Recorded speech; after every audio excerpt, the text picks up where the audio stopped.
آپ کا پروٹیسٹ حق ہے, آپ اس کو لانچ کروائیں, آپ اپنے پلیٹ فارم سے لانچ کروائیں. کوئی وی لاگر ہے یا کوئی بندہ انفلوئنسر ہے, اس پلیٹ فارم کو یوز کریں, وہ زیادہ وائرلٹی گین کرتا ہے. اگر لیکن مسئلہ یہ ہے کہ سر کہ اگر آپ نے کھڑے ہو کے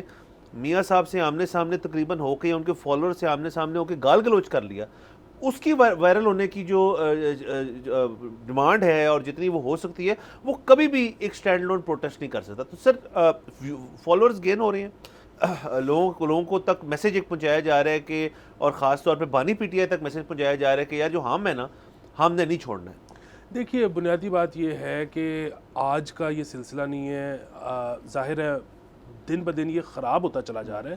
لیکن بہت عرصے سے آپ دیکھیں پیرا شوٹرز آتے ہیں سیاست میں ہماری, اور مطلب وہی بات ہے نا, کل کو اگر خان صاحب دوبارہ حکومت میں آئیں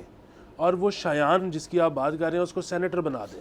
تو اس سے مزید تقویت ملے گی کہ جی یہی روٹ ہے. مطلب ہم پہلے بھی کتنے لوگ دیکھ چکے ہیں مختلف پارٹیز میں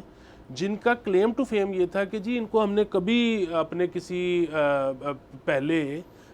سیاسی اس میں نہیں دیکھا پریکٹس میں, بس یہ ایز اے بدتمیز آئے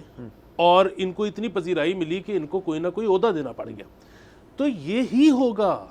اگر ہم اسٹوڈنٹ پالیٹکس, اسٹوڈنٹ یونینز یہ سارا کچھ الاؤ نہیں کریں گے. اگر ایک بچہ جو کہ پالیٹکس میں انٹرسٹڈ ہے, اس کے پاس کوئی رستہ ہی نہیں ہے آنے کا, اور اس کو یہ پتہ لگ گیا کہ اوکے بدتمیزی وہ ایک چیز ہے جس کی وجہ سے میں جگہ بنا سکتا ہوں پاکستانی پالیٹکس میں, تو یہی ہوتا رہے گا. اب ان کو ہماری جو اس وقت حکمران جماعتیں ہیں, اس وقت جو ہماری مقتدر ہے, ان کو یہ سمجھنے کی ضرورت ہے کہ آج جو بھی آپ کو تھریٹننگ لگ رہا ہے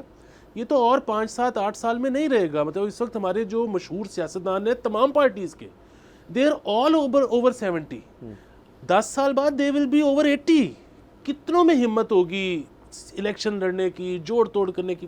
یہ جو آج پرابلم ہے یہ آپ کے 10 سال بعد نہیں ہوں گے, لیکن آپ کا یہ پرابلم کہ ایک بچہ سیاست میں انٹری کس طرح کرتا ہے, یہ آپ کا پرابلم ہمیشہ رہے گا اگر آپ نے اس کو آج فکس نہ کیا. سبسکرائب کریں اور بیل دبائیں تاکہ کوئی خبر رہ نہ جائے.